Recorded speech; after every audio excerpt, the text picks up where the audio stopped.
Hello guys, কেমন আছো? চলে এসেছি আজকে আমার একটা নতুন ব্লগ ভিডিও নিয়ে।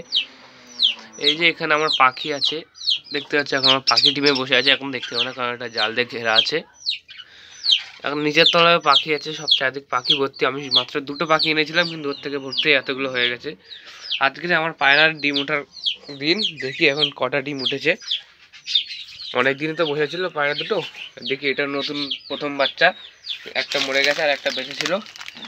ধাড়ি এখন বাইরে গেছে আর এখন মেয়েটা বসে আছে। দেখা যাক ডিমের কি অবস্থা। এখন দাঁড়িয়ে নিলাম, এসব কেউ নেই, সব এখন বাইরে গেছে, পায়রা একটাও নেই, এরাই যাচ্ছে। এখন দেখা যাক ডিমের কি হবে, কি এখন খবর। দাঁড়া দাঁড়া,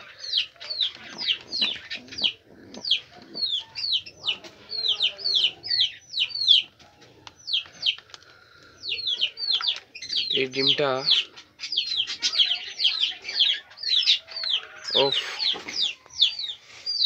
ডিমটা দেখে মনে হচ্ছে ডিমটা খারাপ হয়ে গেছে। আজকের ওঠার কথা, কিন্তু ডিমটা ভেতরে নড়ছে, তার মানে এটা খারাপ হয়ে গেছে। এটা এখন সাইডে রাখলাম। আরেকটা দেখি, ডিমটা ফেলে দিতে হবে এখন। আর একটা দাঁড়া, কিছু তো দেখতে পাচ্ছি।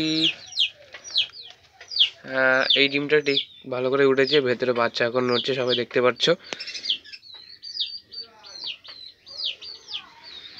ভেতরে বাচ্চাটা খুবই সুন্দরভাবে নড়ছে।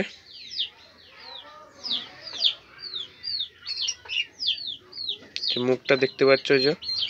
চলো এখন কিছু না করে দিয়ে দিই, বাকিটা তুলে নেবে। দাঁড়া দাঁড়া দাঁড়া, তোর বাচ্চা তোর কোলে দিয়ে দিলাম। খুবই দুঃখিতজনক যে একটা বাচ্চাই মাত্র উঠলো, কিন্তু একটা উঠলো না।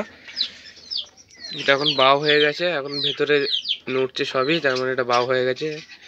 একটা লাইট দিয়ে দেখতে পাচ্ছি, তোমরা দেখতে পাচ্ছ না, কিন্তু আমি দেখতে পাচ্ছি। এটা বাও হয়ে গেছে, ভেতরে সব নড়ছে।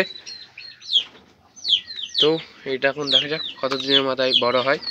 ভালো করে বাচ্চাটা তোল, কারণ এইটা উঠে গেলে এইটাকে টুকরে বার করে দেবে।